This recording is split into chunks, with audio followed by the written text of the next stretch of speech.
네, 이 시간 함께 보실 말씀은 로마서 12장 11절 말씀 함께 보도록 하겠습니다.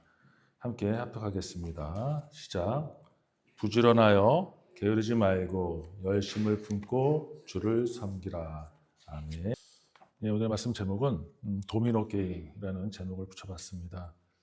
피곤이 물려오는 이 시간에 이 오후 시간, 주일 오후 시간에 가볍게 상식 퀴즈를 내면서 하나 시작하겠습니다. 우리의 수준을 한번 가볍게 테스트해 보는 시간 되겠습니다. 갑자기 시선 피하지 마시고요. 자, 이런 얘기 들어보셨는지 모르겠습니다. 브라질의 나비 날갯짓이 텍사스의 토네이도를 유발할 수 있다. 말 들어보셨습니까? 한두 분은 아실 줄 알았는데 다시 한번 말씀드릴게요. 브라질의 나비 날갯짓이 텍사스의 토네이도를 유발할 수 있다. 이게 바로 그 유명한 나비 효과의 그 말의 뜻이죠.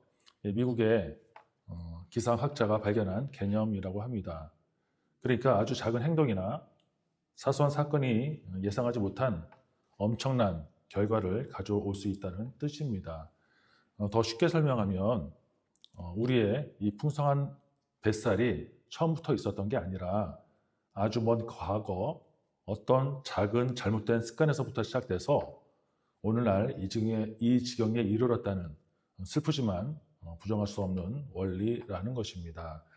자, 여기에서도 보면 딱 한 사람만 빼놓고 모두 다 자유로울 수 없을 것 같은데요. 저도 얼마 전에 이 뱃살과의 전쟁을 선포하면서 과학의 운동을 시작하다가 허리를 다치기까지 했었는데 그래서 무리하지 않고 감당할 수 있게 어떻게 시작하느냐가 아주 중요하다는 것입니다.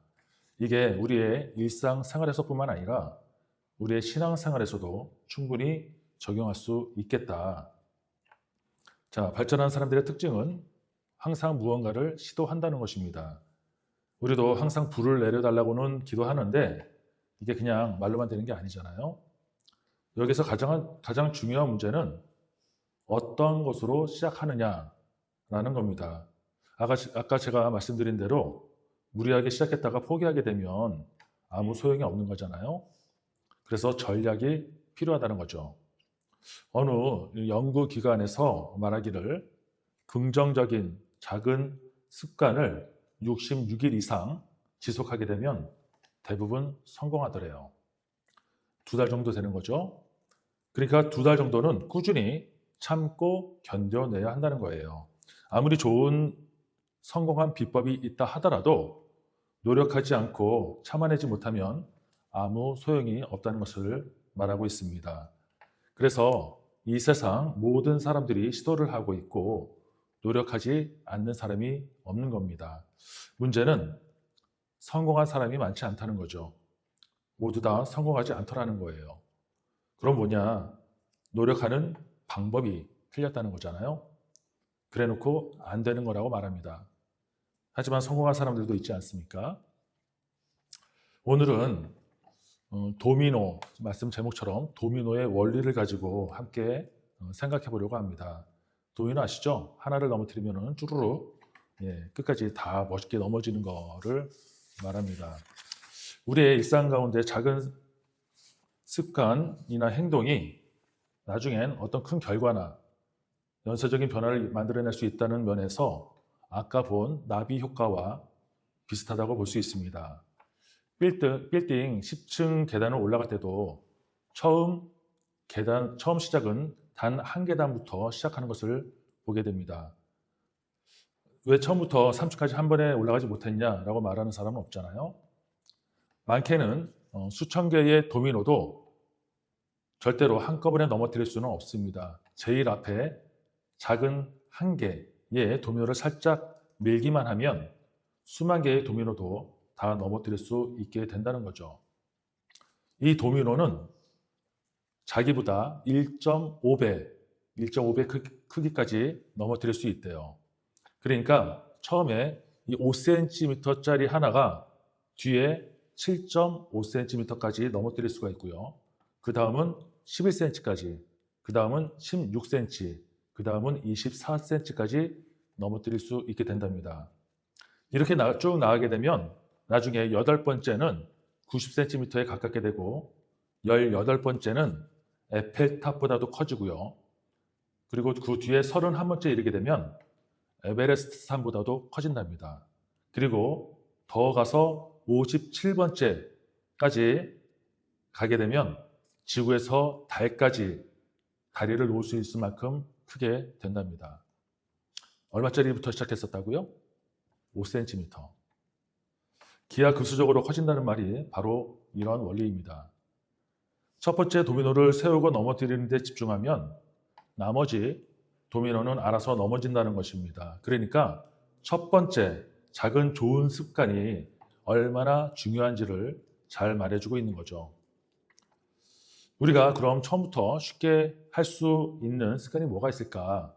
예를 들어서 아침에 일어나서 잠깐 엎드려서 기도하는 거, 그런 것도 있을 수 있겠죠. 이거 우습게 보면 안 될 거예요. 처음엔 5cm짜리만 60일 동안만 하면 되는 거예요. 또 뭐가 있을까요? 아침에 차에 앉아서 출발하기 전에 가볍게 1분 정도만 기도하는 것도 나쁘지 않을 것 같아요.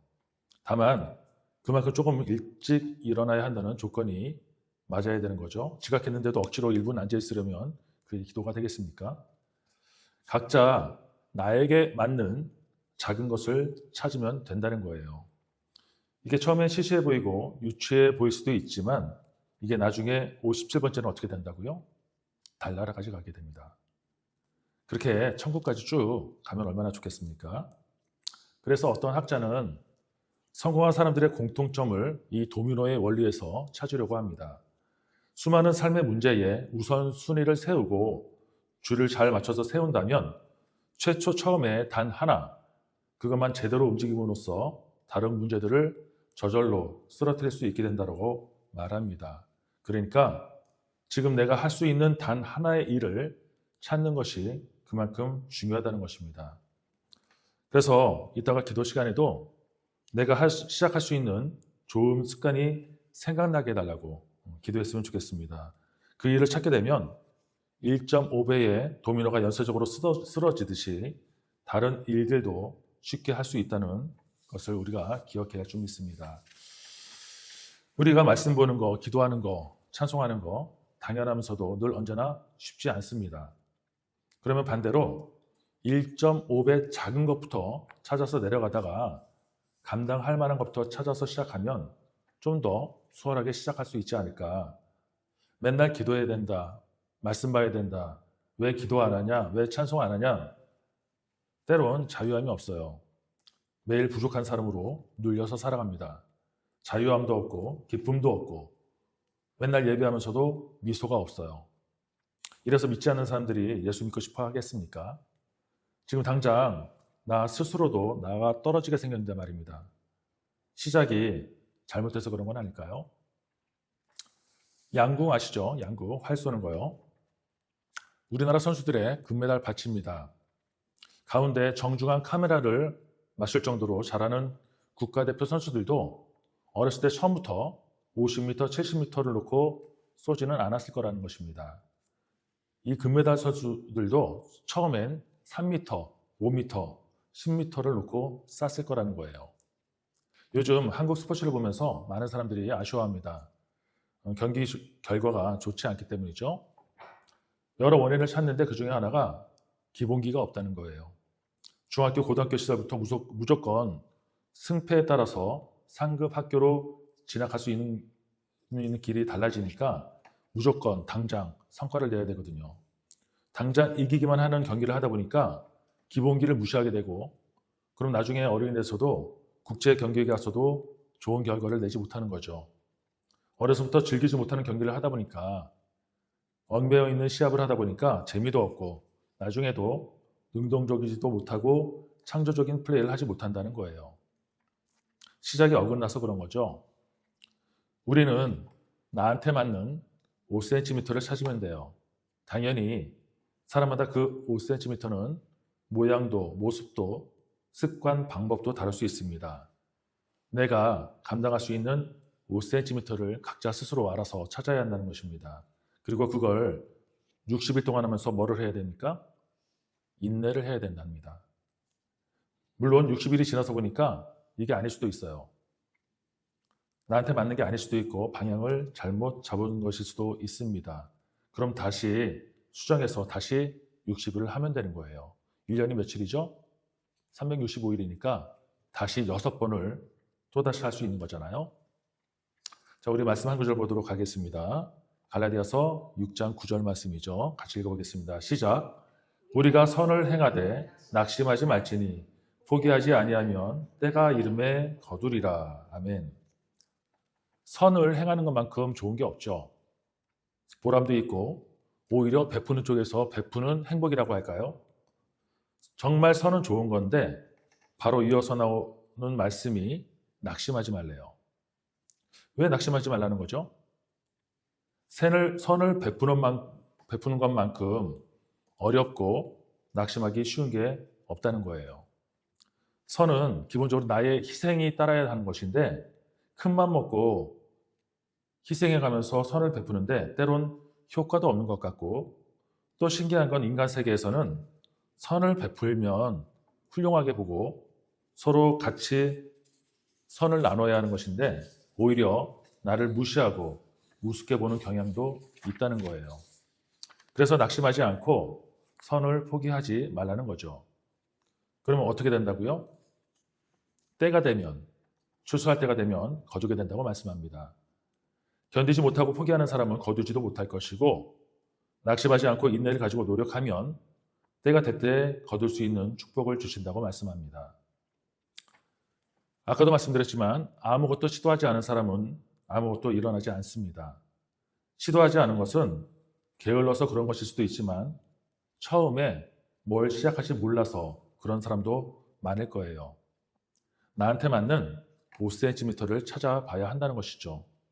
그런 시도까지 하지 않으면 그건 진짜 게으른 거죠. 오늘 본문 로마서 12장 11절 말씀 기억나시나요? 다시 한번 읽어볼까요? 시작. 부지런하여 게으르지 말고 열심을 품고 주를 섬겨라. 아멘. 사실 오늘 말씀은 성경 줄거리상 서로 형제끼리의 사랑으로 섬기라는 내용이지만 오늘은 좀 더 다른 각도로 주님을 향한 열심으로 보려고 합니다. 아무리 봐도 우리에게서 주님을 향한 열심이 부족해 보이기 때문이죠.